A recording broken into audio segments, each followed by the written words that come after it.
Are you feeling low? Are you feeling down? Are you feeling depressed? Are you feeling like God is not answering your prayers when you cry out to Him? Have you been searching for God? Have you been longing for God? Have you been desiring the move of God in your life? Have you been having sleepless nights? How are you feeling? Well, if you're feeling that way, there's this man in the book of Psalm 77. This man is called Asaph, and Asaph was a worship leader in the times of David. Well, he was feeling the same way you are feeling right now.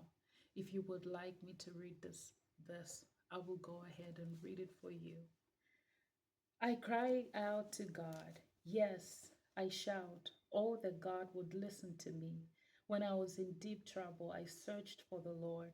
All night long, I prayed with hands lifted towards heaven, but my heart was not comforted.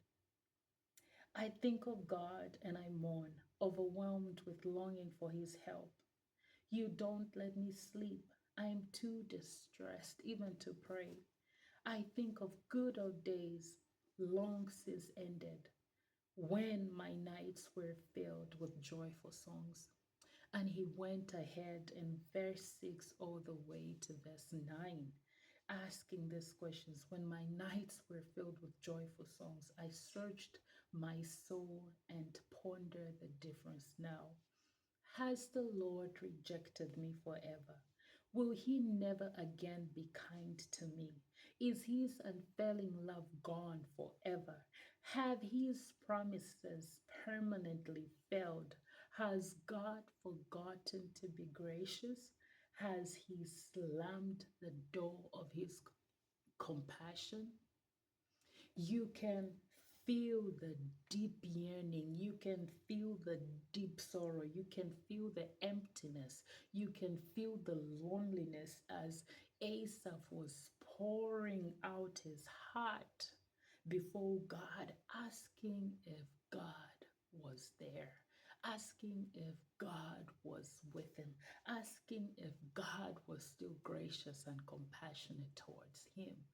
Are you feeling the same way or even more than that? Well, there is a game changer in the same passion, in the same vase, going from verse 10 all the way to verse 20. Asaph changed from thinking about how distant God was from him into thinking about the goodness of God, into thinking about what God did in the past. At this point, it didn't matter what he felt now because he said that even as though he was feeling low, down, and depressed, at his back of his head, in his thought, he said, I just couldn't stop thinking about God. He just couldn't stop thinking about the goodness of God. He remembered of how God delivered the people of Israel from Egypt, the whole journey to where they were at. He remembered of how God was good in his own life, what he did for him.